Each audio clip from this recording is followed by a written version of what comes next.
De clases, por favor, todos los niños. Gracias, jóvenes de la alabanza, que Dios los bendiga. Damos gracias al Señor. Amén. Amén, hermano. No nos cansemos de dar gloria al Señor. Amén. Yo le voy a invitar que abra usted su Biblia en el Evangelio de Lucas, en el capítulo número 3. Le repito la cita una vez más, Evangelio de Lucas, capítulo número 3. Con la ayuda de Dios vamos a aprender de la palabra esta noche. Amén. Y vamos a leer el verso número 15. La cita completa para que usted la pueda ubicar.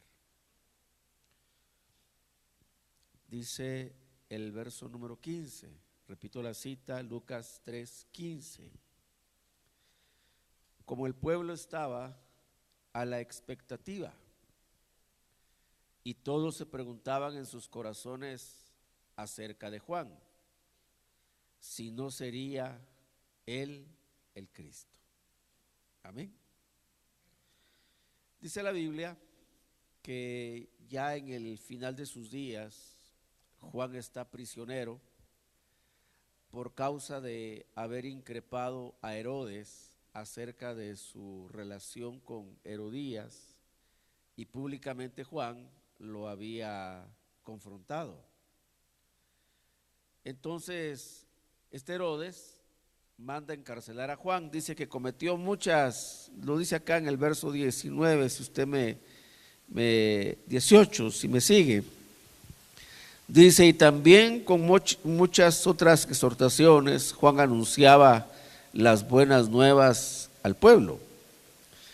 Pero Herodes el tetrarca, siendo reprendido por él por causa de Herodías, mujer de su hermano, y por todas las maldades que Herodes había hecho, añadió además, dice, a todas ellas esta, que encerró a Juan en la cárcel. Es decir, Herodes hizo muchas cosas malas, y todas las cosas malas que hizo, Juan se las confrontó, Juan se las decía públicamente. Entonces dice, dice la Biblia, que manda encarcelar a Juan el Bautista, este Herodes, y cuando Juan está en la cárcel, Juan envía una comitiva a Jesús. Y le pregunta a través de sus discípulos, ¿eres tú el que ha de venir o debemos esperar a otro? Luego dice la Biblia que Jesús le dijo a los discípulos, díganle a Juan, los cojos caminan, los sordos ven, ¿cómo es que dice? Los cojos caminan, los ciegos ven, los sordos oyen, y a los pobres se les anuncia el evangelio de la salvación. Aquella gente se llevó el mensaje de regreso a Juan, no sabemos qué pasó a partir de ahí, pero después de eso dice la Biblia que Jesús empezó a hablar acerca de Juan el Bautista. Vamos a ir al capítulo número 11 del Evangelio de Mateo. Y entonces Jesús empieza a decir ciertas cosas acerca de Juan cuando ya se habían marchado sus discípulos, y pregunta a Jesús en el verso número 7, dice, ¿qué saliste a ver en el desierto? ¿Una caña sacudida por el viento? Mas, ¿qué saliste a ver? ¿Un hombre vestido con ropas finas?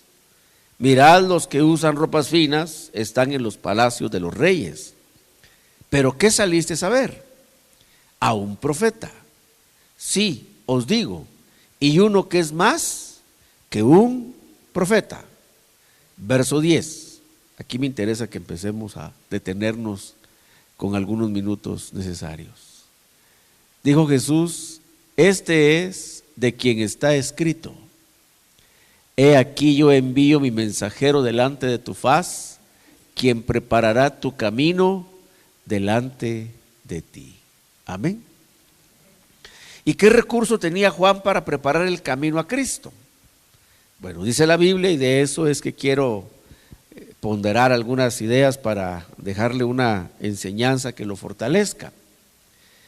Dice, hermano, que Elías estaba profetizado acerca de él, porque de Juan, se hicieron dos profecías. Se hizo una profecía, que es esta que estamos leyendo acá, en el Antiguo Testamento. Pero luego, cuando el ángel le anuncia a Zacarías el advenimiento de Juan el Bautista, el ángel traía otra profecía más. Amén. Bueno, si usted me sigue ahora, deje ahí algo en el Mateo 11, porque vamos a regresar. Nuevamente estamos en Lucas, en el capítulo número 1. ¿Por qué le hago este juego? Porque, hermano, usted sabe que lo que dice la palabra del Señor, una instrucción a través de boca del apóstol Pedro, el que habla, dice, que hable conforme a la palabra de Dios. Amén. Y Dios me ha concedido el privilegio de hablar públicamente de su nombre, entonces tengo que hablar conforme a las palabras de Dios. Amén. Dice entonces en el capítulo 1 de Lucas, estaba anunciado el mensajero, estaba anunciada la voz que clama en el desierto, todo eso estaba en el Antiguo Testamento. Y entonces está escrito sobre Juan, hermano, nadie tenía nombre, no tenía una identificación, sino solamente la profecía que estaba suspendida ahí en el tiempo esperando un cumplimiento. Luego, cuando llega el momento, como lo dice la carta a los Gálatas, que habiendo llegado el cumplimiento del tiempo, Dios mandó a su Hijo en carne. Pero estaba profetizado, hermano, que un tiempo antes, sin que se dijese exactamente cuánto tiempo, Juan el Bautista tenía que anteceder el aparecimiento de Cristo. Amén. Entonces estaban estas profecías que hablaban de la voz que clama en el desierto, enderezad el camino, preparad calzada para el Señor. Estaba anticipado: envío delante de ti mi mensajero, Él preparará tu camino. Es decir, todo el trabajo y toda la profecía de Juan el Bautista en el Antiguo Testamento tenía que ver con un preparador de camino. Amén. Bueno, pero en el capítulo número 1 del Evangelio de Lucas sucede algo muy interesante, y es el momento cuando Juan el Bautista va a hacer su entrada en el mundo. Amén. Bueno, algunos detalles muy interesantes, usted lo lee desde el verso número 5 del capítulo 1, que por cierto, este verso es uno de los versos que nos permiten a nosotros hacer una relación histórica, una relación de tiempos, para poder determinar la proximidad de la fecha en la que Jesús nace. Este verso 11, cuando se habla de Zacarías, que está ahí ministrando, verso 5, dice: conforme a un turno, conforme a un grupo, Él está ministrando. Y entonces cuando se hace esta profecía, le digo, el tiempo nos permite a nosotros hacer un ordenamiento, una relación de tiempos, y saber que Cristo nació más o menos entre septiembre y octubre del calendario nuestro, pero no en absoluto nada que ver con la famosa fecha de diciembre, que ya no está muy lejana de llegar, porque, hermano, ya pasó el 15 de septiembre, ya a la vuelta de la esquina está el final del año. ¿No se ha dado cuenta de eso? Solo pasa septiembre, termina el ciclo lectivo, que de por sí es corto, ¿verdad? Lo hacen más corto todavía, y ya los muchachos van al descanso y se dejó venir el final del año. Pero Jesús no nació en esa fecha. Equivocadamente algunos celebran, nosotros como ministerio no celebramos la Navidad, no celebramos el nacimiento de Jesús. No viene el pastor con su gorro de Santa Claus a predicar aquí un mensaje de paz, amor, dicha y felicidad, ¿verdad? Como se hace en algunos otros lugares. Y a la gente le gusta. Hermano, en algunos lugares reparten hasta unos sobres a la feligresía y le ponen ahí: mi regalo para Jesús. Sí. ¿A usted le suena así como: ay, hermano, gran poder de Dios? Sí, hermano, lo hacen. Se le da a los hermanos un sobrecito y ahí dice, tiene que poner el regalo para Jesús. Hermano, ¿qué le regalaría usted a Jesús? ¿De cuánto le compraría usted su regalo? Impensable, ¿verdad? Si es para el Señor. Así, y esas otras y algunas otras estrategias usan descaradamente para esquilmar a las ovejas del Señor. Hermano, el regalo que Dios espera de usted es su corazón. Lo que Dios quiere es su corazón. Eso es lo que Dios busca. Y un corazón, no cualquier corazón, no un corazón de piedra, un corazón de carne, entendido y agradecido. Amén. Pero si usted se muere por dar regalos, tráigalos. En cualquier época del año. Si usted dice, ay, mi hermano, es que yo siento aquí algo dentro de mí, pues ya usted va, lo mandamos al cuartito para una buena liberada. Es que, hermano, se mueve un ambiente tan feo en ese tiempo. Pero desde ya usted vaya siendo libre en el nombre de Jesús, hermano, para que no entre en ese ambiente. Entonces, dice la Biblia, le decía, porque el verso 5 es clave para calcular la fecha del nacimiento de Jesús. Septiembre, entre septiembre y octubre, nada que ver en diciembre. Dice la Biblia que había dos hermanos, uno que era sacerdote y su esposa llamada Elizabeth. Quiero que le ponga cuidado al verso número 5. Dice que Elizabeth era una hija de ¿quién? En el verso 5 al final. ¿Lo puede leer ahí? ¿Hija de quién? De Aarón. Entonces ella era del linaje sumo sacerdotal, no solo sacerdotal, porque había, hermano, toda la tribu de Leví era sacerdotal, pero solo la casa de Aarón dentro de la tribu de Leví era sumo sacerdotal. O sea, sumos sacerdotes no podían nacer de otros levitas, porque levitas había más, pero de la casa de Aarón nacían los sumos sacerdotes. Mire a lo que le estoy llevando. Y esta Elizabeth, fíjese, dice, era hija de Aarón y su esposo Zacarías era sacerdote, también del linaje de Aarón. Entonces, ¿qué función o qué propósito podía haber traído Juan como ser humano? Era sacerdote. ¿Me explico? ¿Y quién quita, hermano? Somos sacerdote. Ahí va a ver por qué le estoy diciendo esto. Es que, hermano, cuando Juan dijo, detrás de mí viene uno que es mayor que yo, está relegando el privilegio y abriendo el camino para Cristo. Porque Cristo vino a ser constituido después sumo sacerdote según el orden de Melquisedec. ¿Qué es lo que Juan está diciendo? Juan está diciendo, yo no vengo a reclamar estos privilegios, yo no vengo a reclamar nada terrenal, sino que Juan ha entendido que detrás de él, que él solo es el preparador del camino. Bendito y dichoso aquel que entiende, hermano, que solo es un preparador de camino. Porque lamentablemente, hermano, algunas veces puede suceder que el ministro ama más a su ministerio que a la iglesia. Y el ministro debe amar más a la iglesia que a su ministerio. Porque si ama más a su ministerio, él quiere que su ministerio brille y ser popular y ser famoso. Y que su foto aparezca ahí en pancartas, que su foto aparezca en vallas. Porque ama su ministerio. Pero el ministro debe amar a la iglesia. Porque tiene que prepararla para Cristo. No amarse a sí mismo. Amén. Bueno.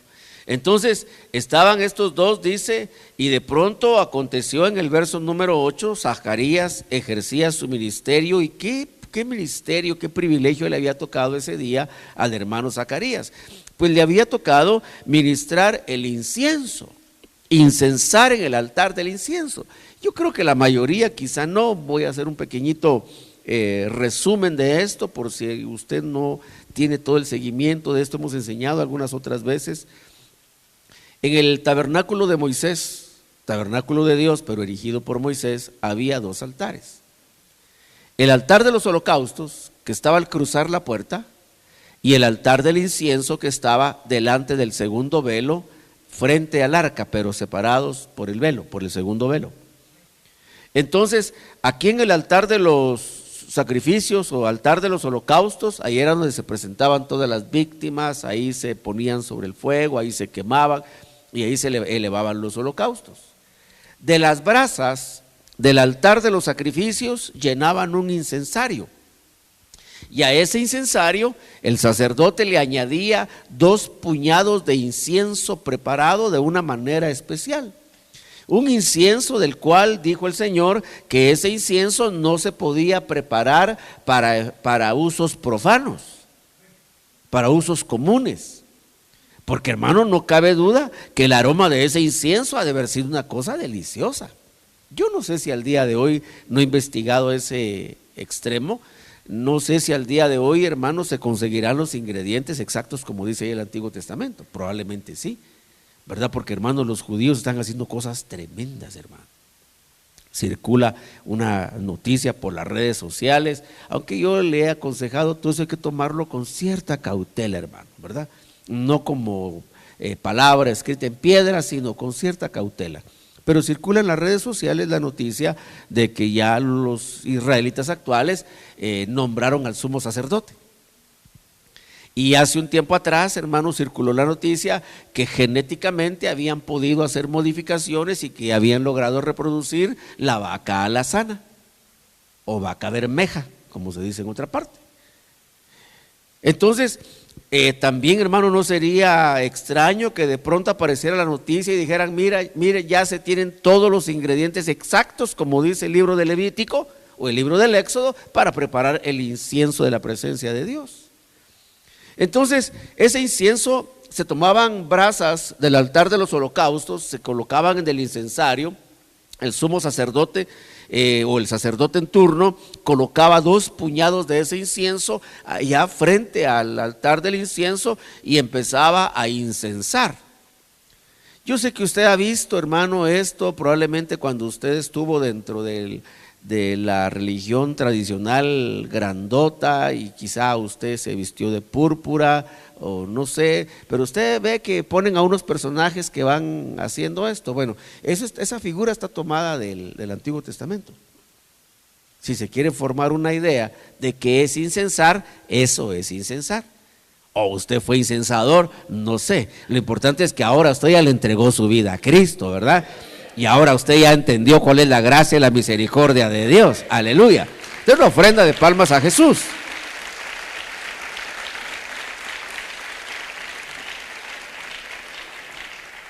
El sacerdote hacía literalmente ese movimiento.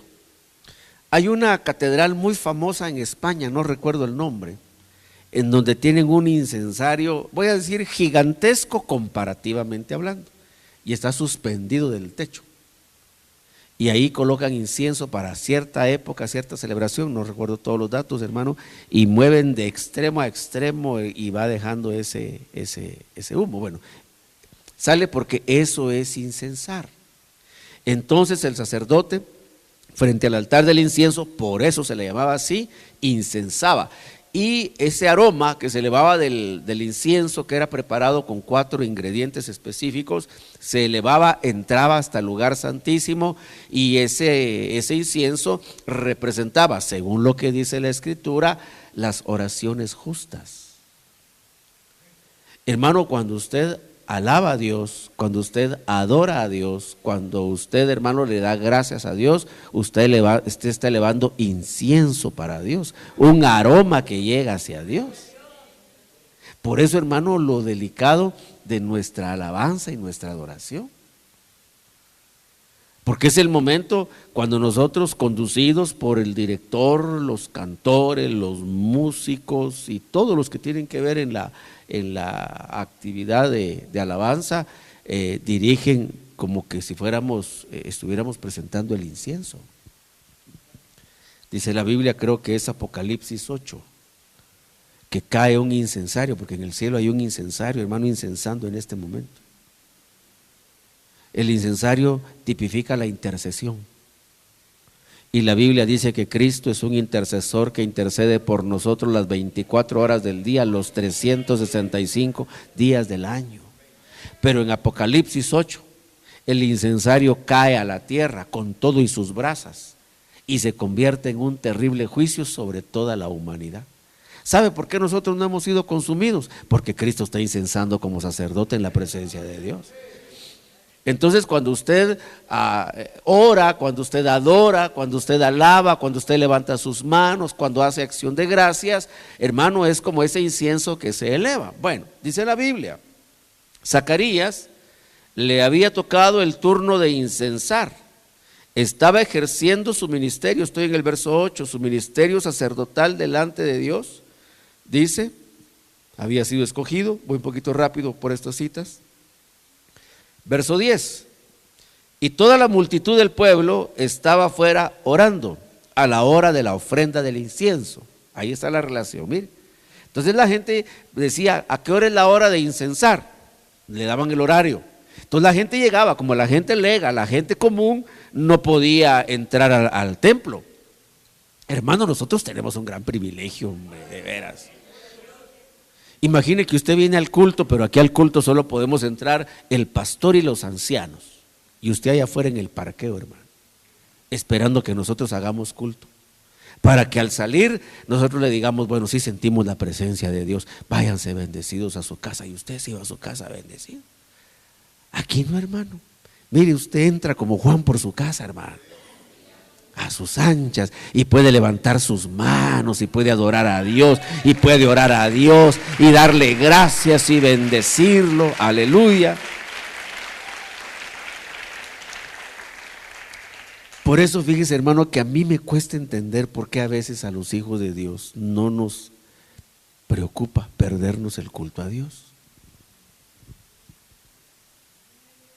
A veces fíjense, yo no entiendo eso. Y mejor paro ahí porque si no me voy a poner como Juan el Bautista y no quiero. Entonces está Zacarías incensando, el pueblo estaba afuera orando. Mire la conexión, las oraciones del pueblo y el incienso que Zacarías eleva. Dice, en ese momento se le apareció un ángel del Señor, de pie a la derecha del altar del incienso. Hermano, todos estos datos, todos estos detalles son importantes. No son información, hermano querido. Son datos de Dios. Imagínense, está Zacarías temeroso, hermano, quizá con contrición en su corazón, agradecido con Dios. Ya era un anciano, hermano, no sabemos, porque la Biblia no lo dice si él había ministrado algunas otras veces o no, pero más pareciera ser que era la primera y única vez que iba a ministrar en toda su vida. Dice la Biblia, si hacía un sorteo, esa vez le tocó a él. El hermano está especial, pero es que aquí va a suceder algo extraordinario. ¿Quién cree usted que escogió a Zacarías para que ministrara el incienso ese día? Lo escogió Dios. Así como Dios lo escogió a usted, para que sea para alabanza de la gloria de su gracia. Bendita su misericordia.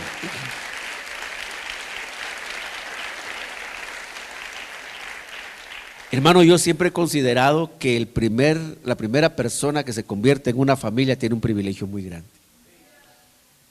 Yo fui el primero, hermano, de las dos ramas familiares mías, de la paterna y la materna. Yo fui el primero que fui alcanzado por la gracia y la misericordia de Dios. Y en cumplimiento de lo que la palabra del Señor dice, hermano, la familia no mostró alegría, ni contentamiento, ni satisfacción. Al contrario, hermano, decían, pobrecito, ¿qué le pasó? Ahora está con los evangélicos. ¿Qué le habrán hecho? Pues nada, ¿verdad? Solo me habían perdonado todos mis pecados. Y la luz de Cristo Jesús había alumbrado mi vida para salvación. Hoy, hermano, una gran cantidad de mis parientes son cristianos. Una gran cantidad. Eso sí, nunca dejé de evangelizar. ¿Sí? Aún a mi mamá. Ella no está presente, pero aunque esté presente, yo se lo voy a contar. Ella, como estaba en su conexión con su religión, ¿verdad? Y donde también estaba yo. Yo tenía por costumbre llegarla a ver un cierto día de la semana, en la noche. Y entonces ella pidió que en su parroquia le asignaran un grupo de estudio bíblico la noche que yo llegaba. Yo sé que ella quería que yo regresara al buen camino, entre comillas. Pero no dejé de evangelizarla hasta que le entregó su vida a Cristo. Hermano, es un privilegio, pero es una responsabilidad. Evangelice su casa, hermano. Evangelice a su familia. No me avergüenza decirlo, hermano, pero en mi familia habían serios problemas de alcoholismo, graves problemas de alcoholismo, y fueron siendo libres por el nombre de Jesús. Bueno, está ministrando Zacarías, no sabemos si fue la única vez, aparece el ángel, mire, de pie a la derecha del altar del incienso. Al verlo, Zacarías se turbó y el temor se apoderó de él, hermano, con mayor razón. ¿Qué haría usted si ve un ángel? Imagínese que usted está orando y cuando abre los ojos está ahí parado frente a usted un ángel, hermano. Lo primero que hay que hacer, esto es consejo para usted, consejo pastoral, lo primero para usted es pruebe si es de Dios o no es de Dios. Porque ahora, hermano, se van a estar apareciendo ángeles que no vienen de parte de Dios. Hay que tener mucho cuidado. Va a empezar, hermano, un oleaje de manifestaciones angélicas que no vienen de parte de Dios. Bueno, yo sigo. Zacarías se turbó y el ángel trae una profecía. Dice en el verso 13. Perdón. Zacarías, mire, hermano, en el cielo saben el nombre de la gente que busca a Dios. No bajó el ángel y le dijo, ay, hermano, mira, es que entre tanta gente yo no sé, ¿cómo es que te llamas, hermano? Mire, a mí me pasa, con muchísima vergüenza me pasa, hermano, pero a veces me encuentro gente en la calle, gente que conozco de años y se me han olvidado sus nombres. Y esa es mi respuesta, ese es mi argumento. Digo, es que entre tanta gente, perdone, pero ¿cómo es que se llama usted, hermana? Refrésqueme la memoria. Hermano, no viene Zacarías diciendo, mira, el ángel, perdón, mira, Zacarías, en esta misma hora hay mucha gente orando, me mandaron para acá con un mensaje, pero ¿cómo te llamas, hermano? Es que no sé. No, Zacarías, hermano, el día que Cristo se le aparezca a usted lo va a llamar por su nombre. Amén, aleluya. Bendito sea su nombre, santo y poderoso, por su nombre. Gloria a Dios. Se le apareció y le dijo, no temas, tu petición ha sido oída. Probablemente, hermano, esta petición de Zacarías, en su corazón quizá él ya la había renunciado, ¿verdad? Porque, hermano, en el mundo espiritual hay visión de Dios que para poder ser realidad primero tiene que morir. Amén. Tu petición ha sido oída. Tu mujer Elizabeth te dará a luz un hijo y lo llamarás Juan. Y tendrás gozo y alegría y muchos se regocijarán por su nacimiento. Verso número 15. Fíjese pues, allá en el Antiguo Testamento se decía el mensajero que irá delante de tu faz. Allá en el Antiguo Testamento se decía el que va a preparar el camino. Allá en el Antiguo Testamento se decía la voz que clama en el desierto. Muchas profecías acerca de Juan. Pero ahora el ángel trae otras profecías para Juan. Amén. Dice, tendrás alegría y muchos se regocijarán por su nacimiento, porque él será grande delante del Señor. Oiga eso. Grande delante del Señor, pero marginado para el mundo. Porque usted no ve a Juan, por eso Cristo preguntó, ¿qué salieron a ver al desierto? Dijo, ¿una caña sacudida por el viento? ¿Que salieron a ver al desierto un hombre vestido con ropas finas? Será grande delante del Señor, dice, no beberán ni vino ni licor, y será lleno del Espíritu Santo aún desde el vientre de su madre. Hermano, qué importante es ministrar los vientres. Mire, las madres, cuando obviamente tienen la noticia de que están preñadas, de que están esperando un bebé, mire, ese bebé deben tenerlo expuesto a la presencia de Dios, hermano, todo el tiempo que sea posible. A veces entiendo, hermano, hay algunos embarazos complicados y por la complicación del embarazo no es posible, ¿verdad? Porque los médicos mandan reposo, es decir, hay atenuantes. Pero, hermano, ¿cree usted que Dios puede bendecir a un niño desde el vientre? Mire lo que dice la Biblia, aquí muy cerquita, no vamos a irnos muy lejos, en el verso número 39, porque este capítulo 1 de Lucas es larguísimo, 80 versos. Ya después, cuando María está embarazada, no voy a pasar por eso porque no es el punto del tema. Cuando María está embarazada de Jesús, dice, en esos días María se levantó y fue apresuradamente a la región montañosa, a una ciudad de Judá. Y entró en casa de Zacarías y saludó a Elizabeth. Verso 41.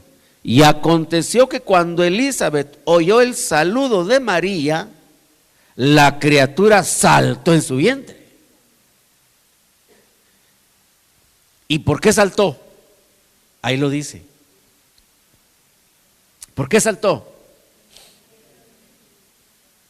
¿Y qué produjo en él esa llenura del Espíritu? Mire cómo dice la Biblia. Dice, porque aquí estoy en el verso 44, apenas la voz de tu saludo llegó a mis oídos, la criatura, ¿de qué saltó? De gozo. Hermano, ¿se da cuenta por qué la iglesia, si está llena del Espíritu Santo, tiene que ser expresiva delante de Dios? Mire a Juan danzando desde el vientre, hermano. No dijo Juan, el Señor, amén, aleluya, gloria a Dios. No, hermano. Cuando usted el Espíritu Santo lo toca, usted no se puede estar quieto. Amén.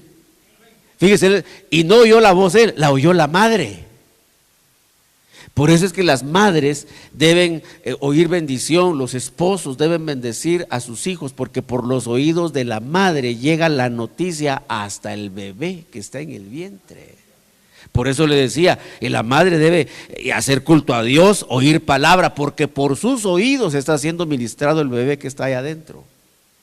Mire cómo dice la palabra del Señor, porque he aquí, dice Elizabeth a María, apenas la voz de tu saludo llegó a mis oídos. Pero ¿qué había de importante en la voz de María? Que dentro de María iba Jesús. Mire a Jesús ya bautizando con Espíritu Santo, hermano, desde el vientre. Ya ministrando del Espíritu Santo desde el vientre, llenando a otro del Espíritu Santo desde el vientre. Mire qué poder del Señor, hermano. Por eso dice la palabra que Dios no le niega al Espíritu a todo aquel que se lo pide. Vosotros sois malos, dice, dijo el Señor, y sabéis dar cosas buenas a vuestros hijos. Cuánto más vuestro Padre que está en el cielo no dará el Espíritu Santo a todo aquel que se lo pide. Mire, hermano, de un vientre al otro vientre, María está en el primer mes. ¿Y por qué está en el primer mes? Porque Elizabeth está en el sexto mes. Entonces, yo no sé de medicina, lo básico y lo general, como la mayoría, creo yo. Pero, hermano, era una mórula apenas. Varias células agrupadas. Por eso, mire, para los que hoy a nivel del mundo promueven el aborto, dice, es que hasta no sé qué semana ya es un ser humano, antes de eso no es un ser humano, desde el principio es un ser humano y desde el principio es una vida. ¿Me explico? Fíjese, Cristo va en el vientre de María. Y cuando María habla, dice Elizabeth, apenas la voz de tu saludo llegó a mis oídos. Oiga, apenas llegó, dice. y la criatura saltó de gozo en mi vientre. Por eso, hermano, mire, uno tiene que disponerse. Digo esto como un consejo general. Hermano, uno tiene que disponerse porque uno del mundo viene lleno de prejuicios, de temores, inseguridades, lleno de complicaciones. Pero hermano, cuando uno viene a Cristo, viene a una nueva realidad. Y cuando uno viene a Cristo, la Biblia dice que Cristo hace nuevas todas las cosas. Amén. Entonces, hermano, puede ser que uno en el mundo haya sido muy circunspecto. Tieso, pues. Puede ser que en el mundo haya sido lleno de prejuicios y de temores y del qué dirán, ¿no? Así muy amarrado, muy atado. Pero cuando uno viene a Cristo y el Espíritu Santo lo toca, hermano, uno debe saltar de gozo. ¿O no? Uno debe saltar de gozo. Mire al niño, mire a Juan. Entonces la profecía, mire, del ángel le dijo, estamos en el verso 15, será lleno del Espíritu Santo aún desde el vientre de su madre. Probablemente dijo Juan y dijo Zacarías, ¿y cómo se irá a cumplir esto? En el 6º mes, Juan el Bautista fue lleno del Espíritu Santo. Voy al verso número 16. Vamos al 17 porque voy a desordenar un poquito las ideas para poderlas agrupar como me interesa agruparlas. Dice el verso 17. Miren la profecía del ángel.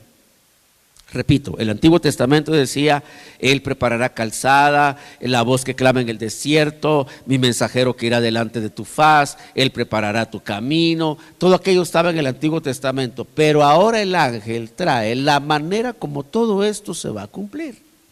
¿A usted no le pasa, hermano, que a veces usted se pregunta cuando oye la palabra, principalmente ahora que a nivel de discipulados estamos entrando un poco a temas de escatología? ¿No le pasa a usted que se pregunta, ¿y cómo irá a hacer todo eso? ¿No le pasa a usted, hermano, que se pregunta, ¿y cómo irá a ser el arrebatamiento? Porque uno lo explica, lo oye, lo habla, lo platica, lo estudia, lo enseña, uno se emociona, pero ya de pronto uno empieza a preguntar, ¿y cómo irá a ser una parucía, hermano? ¿Qué voy a estar haciendo yo? Quizá dirá la hermana, ¿será posible, hermano, que mientras yo estoy friendo los frijolitos allá en mi casa, el Señor se me puede aparecer? Preguntará quizá el varón, ¿será que cuando yo esté ocupado, esté haciendo alguna actividad X, o será que, hermano, solo va a ser si estamos orando que el Señor se nos va a aparecer? ¿Cómo irá a ser, hermano? Lo que para el hombre es imposible, posible es para Dios. Entonces ahora el ángel trae la profecía, el cumplimiento, la manera como se va a dar. Vital en esto, hermano, la llenura del Espíritu Santo. ¿Se da cuenta por qué la palabra de Dios nos manda a ser llenos del Espíritu Santo? Ahí va a ver a dónde vamos a llevar esto. Verso 17 dice, e irá delante de él en el espíritu y poder de Elías. Ahora, hermano, este espíritu y poder de Elías, que si el tiempo lo permite más adelante quizá veamos algunas otras cosas. Este espíritu y poder de Elías, fíjese, hermano, que tiene una virtud, y es que prepara en el corazón de la persona una expectativa. No sé si me expliqué. Sí entiende usted que es estar a la expectativa, ¿verdad? Amén. Bueno, mire, más o menos, voy a usar un ejemplo bien común, bien básico. Es como los enamorados. Cuando ella tiene la expectativa que tal vez le gusta a él, y él tiene la expectativa que tal vez él le gusta a ella, pues no saben, ¿verdad? No están seguros, entonces van así como aceleran y frenan, aceleran y frenan, aceleran y frenan, ¿verdad?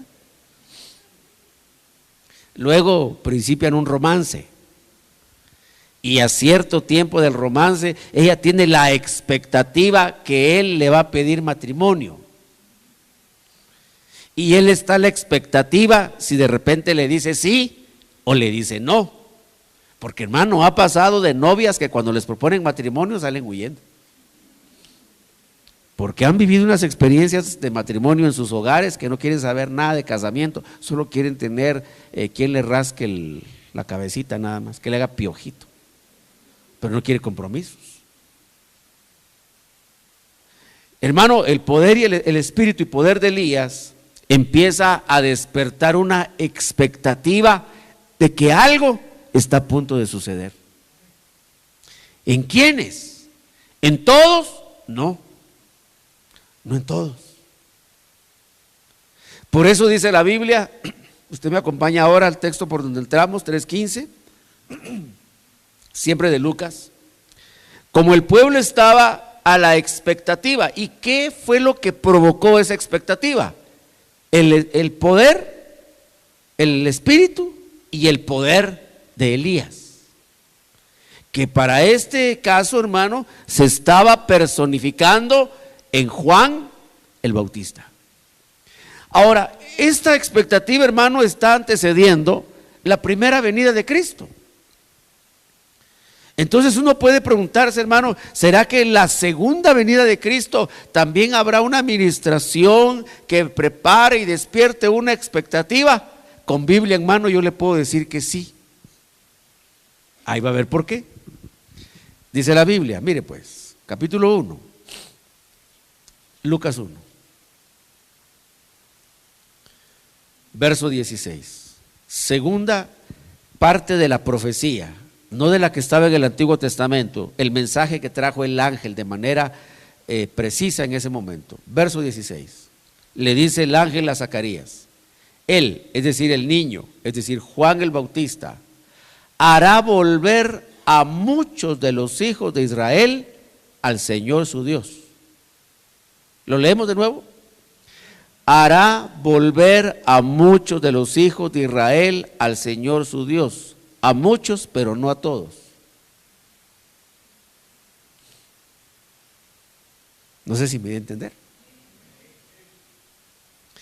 Por medio de Juan, el espíritu y poder de Elías, no Juan el Bautista. Quiero que note eso. No él como ser humano, sino lo que en él estaba espiritualmente hablando.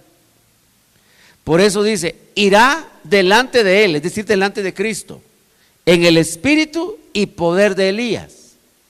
El resultado de su ministración, dice, hará volver a muchos, no a todos los hijos de Israel, pero sí a muchos, al Señor su Dios. ¿Cómo se llama eso? Lo hemos visto en las últimas semanas. Arrepentimiento. Entonces, hermano, la función, fíjese, establecida del Señor para el ministerio del poder del Espíritu y del poder de Elías es producir arrepentimiento. ¿Y qué es arrepentimiento? Hermano, hay un tremendo misterio en esto. Yo desconozco cómo haya sido su experiencia, hermano, pero usted tuvo que haber pasado por esto si usted ya le entregó su vida a Cristo. Si usted no ha pasado por esto, hermano, puede ser que usted solamente lo hayan convencido, que usted haya llegado a conclusiones lógicas, intelectuales, pero todavía hay algo en usted que necesita un cambio. Hermano, cuando hay arrepentimiento, tiene que haber compungimiento. Es decir, un corazón que tiene lamento.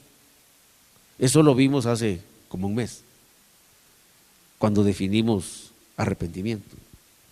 Hermano, el arrepentimiento, usted va a los diferentes términos en la Biblia y entre varias ideas que aparecen allí, una de ellas que es común es el hecho del lamento. ¿Y qué es el lamento? El lamento es compungimiento, dicho de una manera diferente, como se traduce alguna otra versión en la primera carta, en el libro de los Hechos, capítulo 3, si no recuerdo mal, es, hermano, una conciencia que es herida. Pero, hermano, usted sabe que todas las heridas duelen. Y duelen más las heridas emocionales que las heridas físicas. Hay heridas físicas que sanan muy rápido, pero hay heridas emocionales que duran toda la vida. Y eso no es bueno, eso hay que buscar ayuda de Dios para sanar cualquier herida. Entonces, fíjese, hermano, que lo primero que hace el espíritu y poder de Elías, quiero citarlo como aparece, lo primero que ministra el espíritu y poder de Elías es compungimiento. ¿Y qué es compungimiento, hermano? Es el dolor que en la persona se produce cuando descubre que toda su vida le ha fallado a Dios. Hermano, eso no lo puede producir ningún otro poder. A esto creo que se lo mencioné en una oportunidad, no me recuerdo día y hora, pero ya lo mencioné alguna vez aquí. A esto, hermano, mi apóstol y maestro le llamaba la palabra mutante. Es decir, la palabra que penetrando en la persona tiene el poder de producir en ella cambios. Porque, hermano, el arrepentimiento tiene que producir cambios. Amén. Por eso a veces a uno le preguntan, hermano, ¿y cómo hago yo para saber si estoy cambiando? La respuesta a la luz de estos textos debería de ser, ¿qué tanto te estás arrepintiendo? Porque, hermano, si uno no se arrepiente de lo mal que viene haciendo, no puede cambiar. Aunque esté, hermano, acomodado, aunque esté, ¿qué le digo yo? Hasta sirviendo a Dios. Puede ser que uno no cambie. Porque tiene que venir, hermano, el poder y el espíritu de Elías, lo cito correctamente, el espíritu y el poder de Elías a producir un compungimiento. Hermano, nada, absolutamente nada, no hay poder sobre esta tierra. Incluso le digo, ni siquiera milagros que puedan producir un cambio de actitud en una persona. Hay personas, hermano, que le han sucedido milagros y no por eso cambian. Lo que voy a decir ahora, hermano, yo lo vi por televisión, ahí está, fue público, no me estoy inventando nada, pero en esas famosas jornadas de milagros que algunos hacen, pasó una persona a testificar de su milagro, pero en su manera de hablar, fíjese que yo dije, qué rara habla esa persona, ¿verdad? Yo oyendo, hermano, porque a veces miro pequeños segmentos porque yo tengo que saber qué está pasando en el entorno. Solo lo de la bandera, eso sí no lo vi, mejor dije, ahí no voy a mirar nada, ¿verdad? Pero fíjese que cuando la persona testifica, da gracias a Dios porque es católico. Fíjese. Y entonces dije, ¿y entonces? ¿En qué quedamos? ¿Sabe, hermano, cuál es la razón por la que Jesús hacía milagros? Quiero que me acompañe, Mateo 11. Por eso, si usted quiere un milagro, pero no va a cambiar, mejor no pida nada, hermano. No sé si me doy a entender. Hermano, para Dios lo que tiene valor es que uno cambia como persona. Mire Mateo 11, verso 20. Entonces Jesús, obviamente, comenzó a increpar a las ciudades en las que había hecho la mayoría de sus milagros. Verso 20. Lo leemos juntos para que usted vea que estamos en la jugada.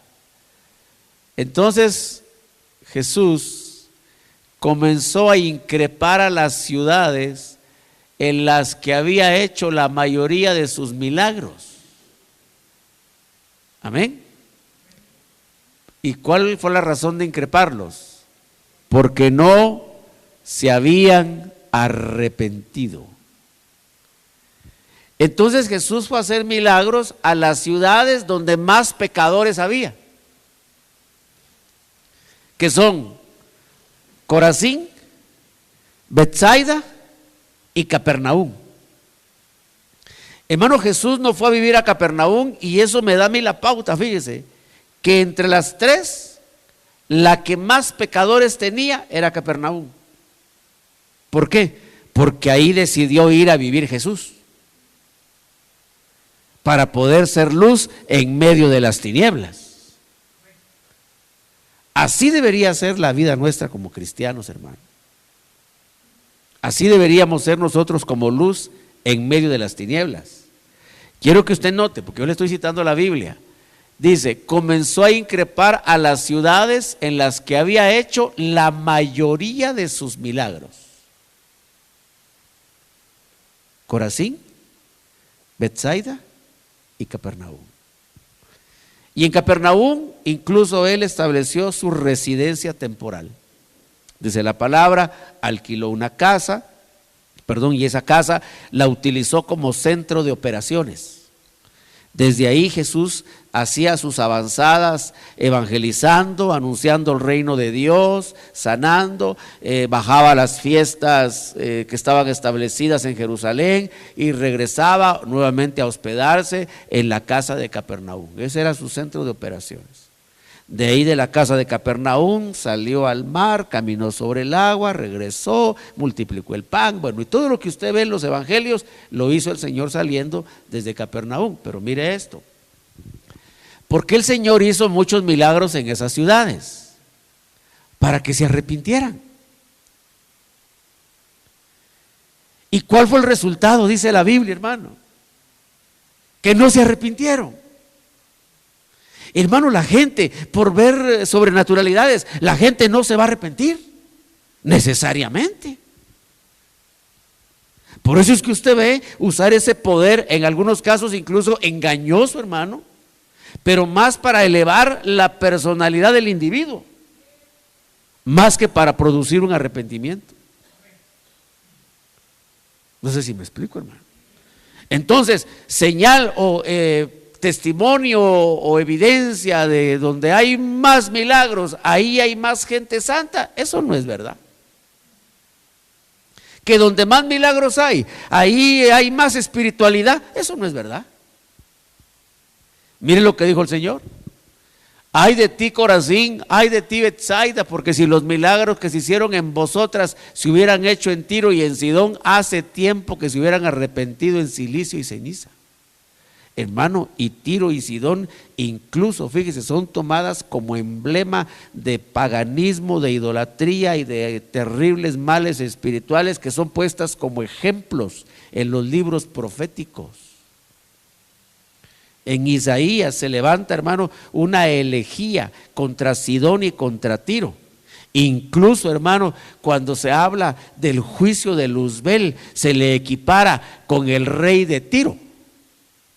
Eso lo encuentra usted en Ezequiel 28 e Isaías 14.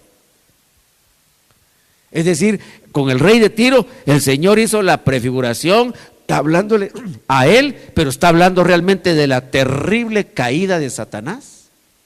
Por eso le digo, hizo la mayoría de milagros porque no cabe duda, estaban infestadas de cosas malas. Y entonces dice, si se hubieran hecho en Tiro y en Sidón los milagros que se hicieron en ti, hace tiempo se hubieran arrepentido en silicio y ceniza. Subamos al 22 y 23. Aunque creo que el 23, no, estamos bien. Por eso os digo, dice, que en el día del juicio será más tolerable el castigo para Tiro y Sidón que para vosotras. Entonces, hermano, los milagros que Cristo hizo era para que estos pecadores se arrepintieran. Y note cómo, no milagros falsos, milagros genuinos de Cristo. Ahí en Corazín, hermano, dice la Biblia que le llevaron a un ciego y le dijeron, Señor, que lo tocara para que el ciego se sanara. Y el Señor sanó al ciego. Fíjese, pero luego le da una instrucción extraña. Dice que lo sacó de la aldea, lo sanó fuera de la aldea y le dijo, cuando te vayas de regreso ahora, no entres a la aldea. Porque no cabe duda que ya la ciudad estaba bajo juicio. Entonces le dice el Señor, en el día del juicio, será más tolerable el castigo para Tiro y Sidón que para Corazín y para Betsaida. Entonces, hermano, ¿cuál era el propósito de los milagros que Cristo hacía? Que la gente se arrepintiera. ¿Y que se arrepintieran para qué? Yo aquí voy a tener que terminar por el tiempo, pero lo dejo conectado para la próxima. Porque, hermano, solo el arrepentimiento nos libra del día del juicio. Usted en la Escritura va a encontrar, hermano, que hay un día, el día del juicio final. Pero para el día del juicio final, usted tiene que haber llegado ya juzgado si usted es cristiano. Usted tuvo que haber pasado por el tribunal de Cristo. Allá solo va a ir a certificar que usted aprobó el examen. Pero ahora dice la Biblia, fíjese, principalmente, hermano, cada vez que tomamos Santa Cena, nos juzgamos a nosotros mismos. ¿Para qué? Para que no seamos condenados con el mundo. Por eso, hermano, la Santa Cena debe producir en nosotros cambios. en nuestra manera de ver, de escuchar, de hablar, de sentir, las intenciones, nuestros pensamientos, hermano, nuestras actitudes. Debe tener cambios, porque solo el arrepentimiento nos va a librar del día del juicio. Mire cómo dijo el Señor: el día del juicio será más tolerable el castigo. Va a haber castigo, hermano, para Tiro y Sidón que para vosotras. Terminemos con Capernaum. Y tú, Capernaum, ¿acaso serás elevada hasta los cielos? Hasta el Hades descenderás. Oiga, toda la ciudad, hasta el Hades. Dice, porque si los milagros que se hicieron en ti se hubieran hecho en Sodoma, esta hubiera permanecido hasta hoy.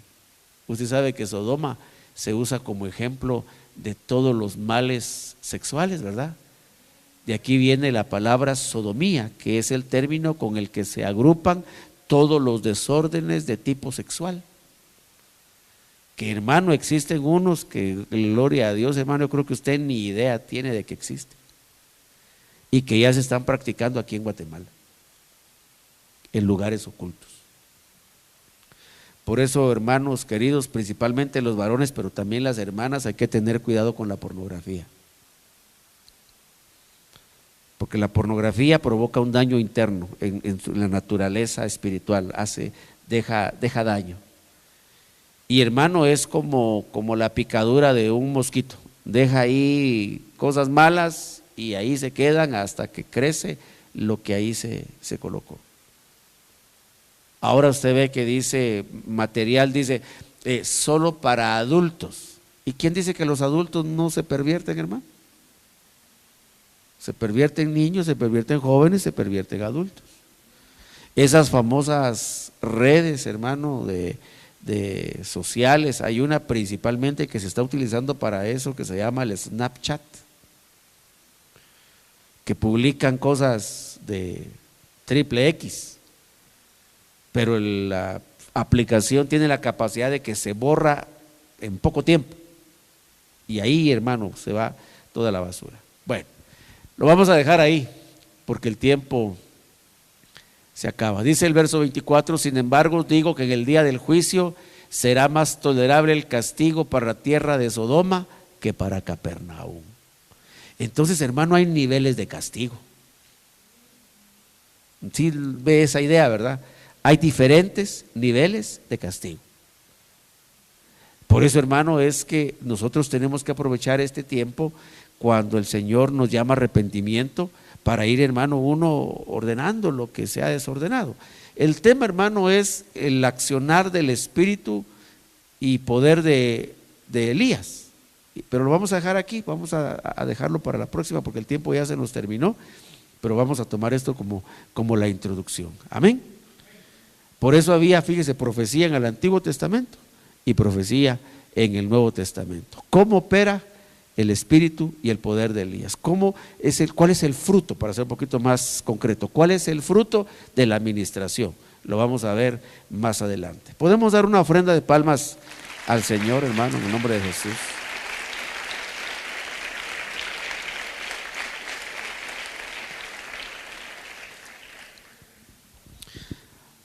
Quiero que vea, hermano, cómo es el Señor tan matemático y poderoso, ¿verdad? Estaba la profecía del Antiguo Testamento hablando de Juan, luego el ángel trajo, hermano, instrucciones precisas desde la llenura del Espíritu Santo en el vientre hasta que Juan muere decapitado, que también todo eso, hermano, tiene que ver con el poder de ese espíritu. Pero lo vamos a dejar hasta ahí para que usted se sienta inquietado de seguir aprendiendo más del Señor. Amén. ¿Cuántos tienen necesidad de arrepentirse? Todos tenemos necesidad de arrepentirnos, hermano. Consciente o inconscientemente hay cosas que tenemos que ajustar. Vamos a ponernos de pie en el nombre del Señor, a darle gracias.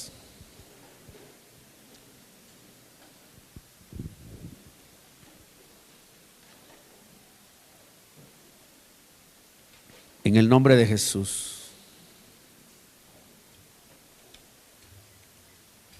Cierre sus ojos. Como le dije más temprano, hay una expectación que espiritualmente, hermanos, se empieza a mover cuando Juan está predicando. Usted va a encontrar en toda la Biblia, bueno, en lo que de la Biblia habla acerca del ministerio de Juan, que Juan el Bautista no hizo ni un solo milagro.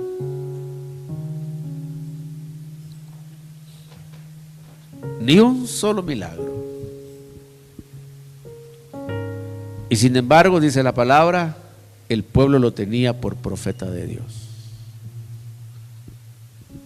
Y es que lo que ministraba Juan, hermano, no producía modificaciones externas,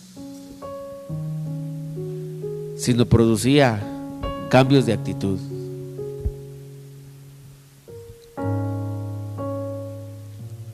Cada uno de nosotros, como iglesia, hermano, necesitamos tener cambios de actitud. Solemos justificarnos muchas veces escondiéndonos detrás del argumento de yo siempre he sido así. Pero, hermano, que siempre hayamos sido así no quiere decir que los demás tengan la obligación de aguantarnos como hemos sido, ni de aguantarnos como somos, sino que en nosotros hayan cambios. Levante sus manos delante del Señor.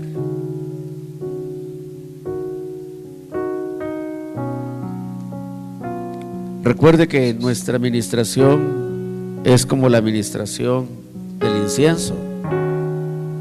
Usted presenta su incienso delante de Dios, su corazón compungido, su corazón herido por la palabra de Dios, en arrepentimiento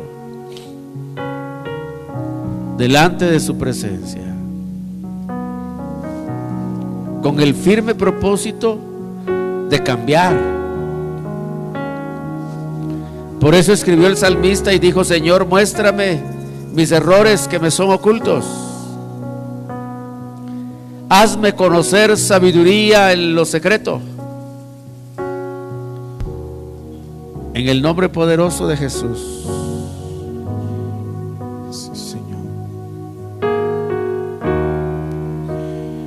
Es mi delicia estar en tu casa.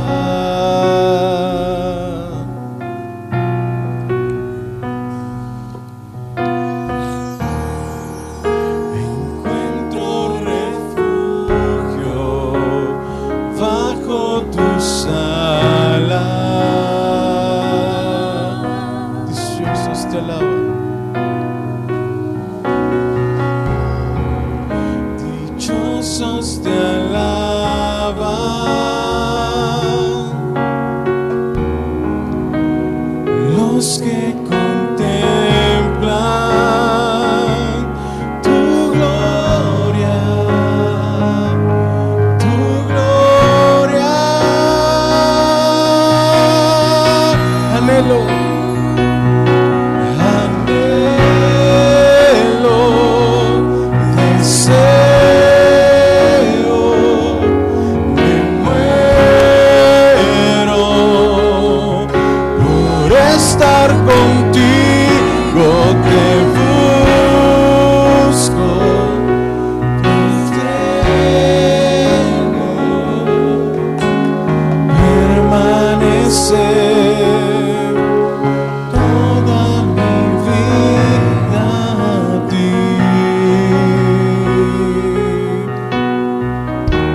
Es mi delicia estar en tu casa.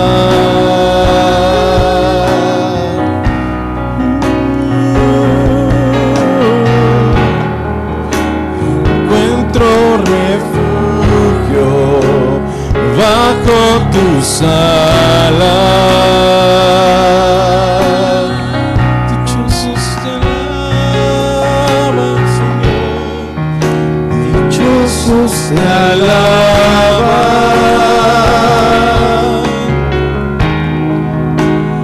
los que contemplan tu gloria.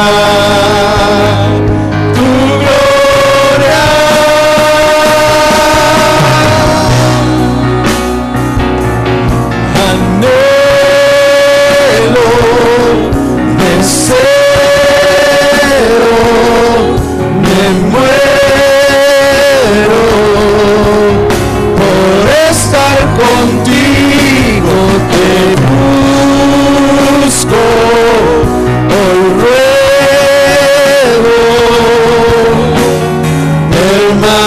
permanecer toda mi vida, anhelo,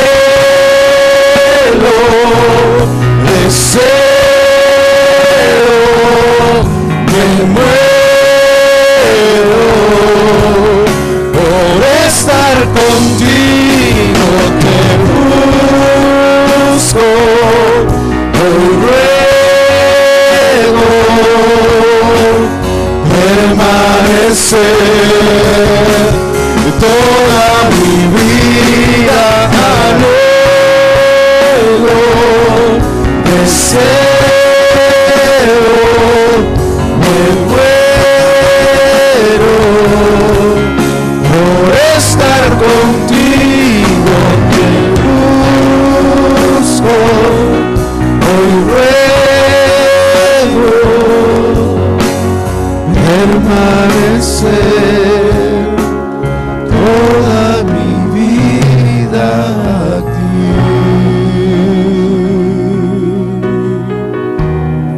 Señor,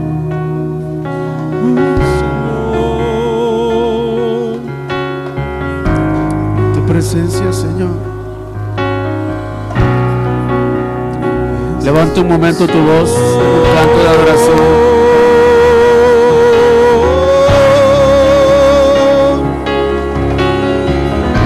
tu presencia, Tu presencia es mi delicia, Señor. Tu presencia es mi delicia.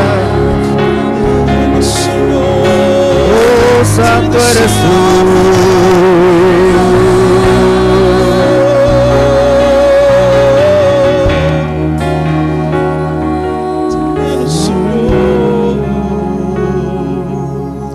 Dichoso el que tiene en ti su fortaleza.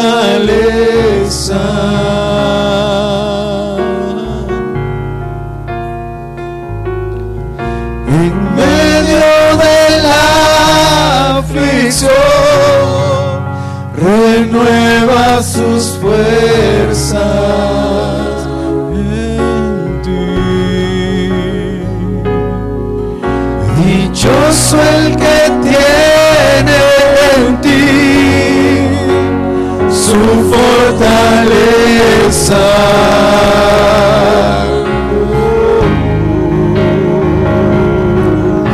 En medio de la aflicción renueva sus fuerzas.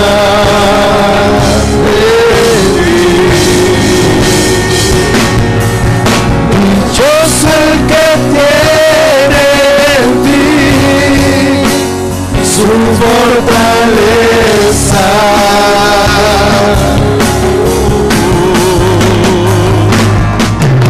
En medio de la aflicción renueva sus fuerzas en ti.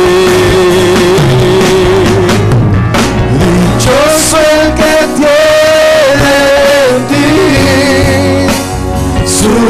fortaleza.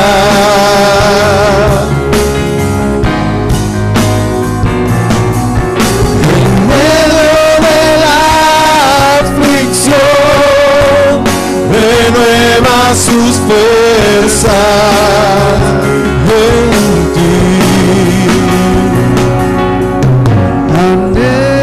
Anhelo, deseo,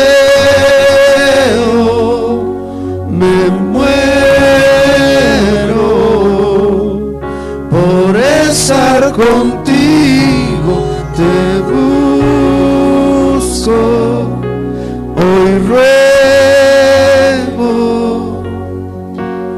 permanecer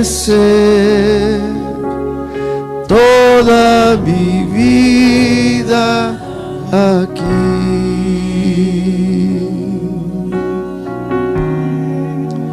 Gracias te damos, Señor, por el privilegio que nos das de estar en tu presencia. Gracias por el privilegio, Señor, de buscarte y encontrarte. Gracias por tu misericordia. En el nombre poderoso de Jesús, demos una ofrenda de palmas al Señor con todo nuestro corazón.